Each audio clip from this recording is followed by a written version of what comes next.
allowed to take any photographs inside the temple. No photo Okay. and no video. Okay. You know, we have two temples already here in this area. But before that, I need to show you Lake Nasser in the front of you. This is Lake Nasser. It is the biggest artificial lake in all the world. It's man-made lake created by the dam, the high dam capacity. It's about 500 kilometers, 350 kilometers in air, and 150 kilometers border to Sudan. This is the best place for fishing in all of Asia. But we have many crocodiles live inside, so it's forbidden to swim. The middle depths of this lake, it's about 80 meters deep, and the middle wide from the east bank to the west bank here, it's between 500 or 800 meters. All this water is fresh water. It's possible to drink. Wow. We can see two temples already here. This one, the big temple of Abu Simbel. It was built by Ramses II for himself as a god. So he loved himself so much in this temple. Four statues for himself only in the facade. But the other temple over there for his favorite wife, Queen Nefertari. Nefertari, she was from Nubia and she was a very, very beautiful woman, and the king loved her so much. So he built a temple for her. Do you know what does it mean of Nefertari? Nefertari, it means the most beautiful woman. It's my favorite. Oh, Nefertari, wow. Our two temples were built in 1200 BC by Ramses II. He was the son of Seti I from 19 dynasty in New Kingdom. He was a very, very strong man, and he was married 68 times. You know, 68 mother-in-law, it's like a man. He had 120 boys and 83 girls. Ramses II, he ruled Egypt for 67 years, and when he died, he was 94 years old. The original location of the two temples under the water, just right there, the original location. In the front, it's about 200 meters from this location now, and the middle depth of the original site, it's about 65 meters deep here in this place. When the water of Lake Nasser covered all this area, our Egyptian government was UNESCO tried to save our two temples and cut it into big blocks and reconstructed here again. So this is the original temple, but the mountain, it's artificial mountain, man-made. The work it was begun in 1964 and finished in 1968, just 4 years, and it cost about $36 million. Wow. Our two temples were discovered at the beginning of 19th century. Before the time, heaps of sand had hidden them from the view.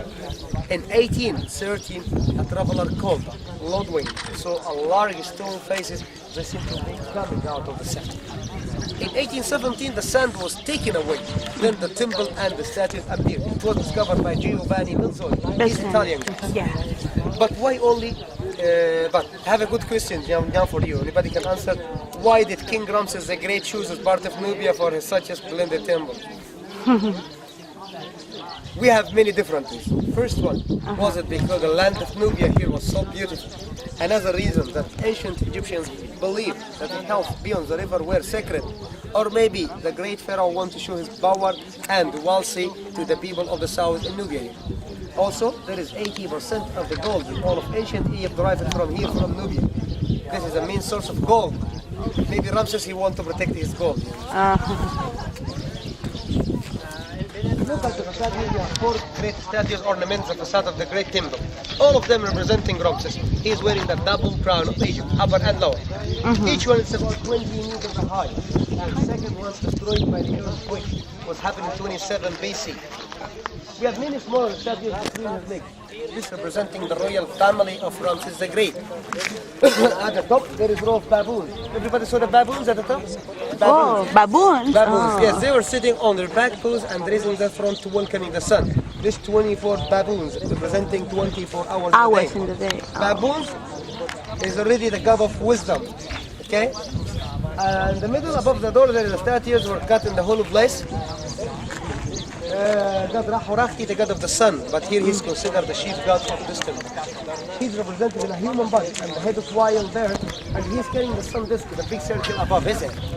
We have two pictures were cut on the two sides of Rahurakti. This representing Ramses, he's just making an offering to Rahurakti. Inside this temple, we have two hall of pillars. Let me show you the pictures here. We have two hall of pillars. This is the first hall, it is the biggest one. We have 8 big statues representing Ramses II, who is shown here, and a god Osiris, the god of underworld. And the roof, it tormented by vulture. You know vulture? Yeah. Wild bird. It's breeding its wings just for protection. Yeah. All the scene inside the first hall here, it is fighting scenes for the Battle of Kadesh. You ever heard about Kadesh? Yes. Kadesh, it was a famous battle between us. Not allowed to take pictures for this. Not allowed. It's not allowed. Oh, not Not allowed. allowed to take pictures. Okay. So, all the scene inside the first hall here, it is fighting scenes for the Battle of Kadesh. Did you hear? Kadesh, it was a famous battle between Ramses II and the Catus III, the king of the Hittite kingdom. Hittite kingdom was north of Syria, south of Turkish, and south of Iraq. On the left-hand side of the gate, there is many fighting scenes. The first one, Ramses is fighting on his chariot, and he is pulling his bow and aiming around to the enemy fortress. But we can see something strange here. We have 2 bows and 2 arms and 4 legs for 1 horse. You can see? It's considered the first animation of movement in all the world. Wow. The first Another one, animation. Ramses is fighting with the 2 enemies in the same time. He wants to show his power. And after the famous battle have ended, the king is seen coming back home. An officer marching before him. His favorite line is beside him, usually. It is a celebration. And this one, the last one for the war. This representing the panorama of the Battle of Kadesh. A lot of soldiers, chariots, horses. This one you're going to see on the right-hand side. Do you know, we have hieroglyphic letters here. This is considered the first peace treaty in all the world. Because this is the first battle in all the world. It finished by peace treaty between Ramses II and the Catus III. That's it. There is no any winner in this battle. But our ancient Egyptian document told us Ramses II, he was the winner. An ancient document of Catus III told us Catus III, he was the winner. But we have 2 big liars. There is no any winner in this battle. And this document also told us there is a political marriage between Ramses II and the daughter of the king of Hittites. This is the second hall. It's much smaller than the great one inside. All the scene inside the second hall for offering, religion scenes. For example, here, Ramses is burning incense and standing before the sacred boat which have been carried on the shoulders of the priests. As I told you, Ramses II, he was married 68 times and he had 120 boys and 83 girls. Here he asked the god of fertility to give him a lot of children again. So, which one god of fertility? You know? He's a man. Oh, yeah. Excellent. Here's this man. It's more clear. Amun mean. He has 1 leg and 1 arm only. He's a lucky man. Maybe it's the other leg. The last part of the smaller temple, the bigger temple is the Holy of Holies. We have 4 sitting statues were cut in the rock. This one God Petah, God of Memphis town. And this one Amun Ra, God of Karnak temple. And this one Ramses II himself and a god. And Ra Horafti, the chief god from this temple. The most important thing here to the light of the sun enters to the sanctuary twice here, 22nd of February and 22nd of October, just on the faces of these 3 statues. Petah, heaven to the light of the sun, because he's considered the god of darkness. But why only twice a year, not 3 times for 10 years? For the first day his birthday, the another day his coronation day. When the temple was in the original location, it was on 21st of February and 21st of October. Now it became later. Okay? Now I need to tell you an important thing, just for Abu Simbel. You know, because it's not allowed to take any photographs inside the 2 temples for everybody. Not allowed to take any pictures. Okay? For this reason, UNESCO tried to prepare small photos for all the guests. These 16 pictures for 2 temples together, the big one and the small one together. So it's good to explain to you all the scene inside the 2 temples, and it will be good memory for Abu Simbel. With this nice album, like the present from UNESCO in the front of the here, this is all the town. For Abu Simbel with the 2 temples with the lake, it's the original place.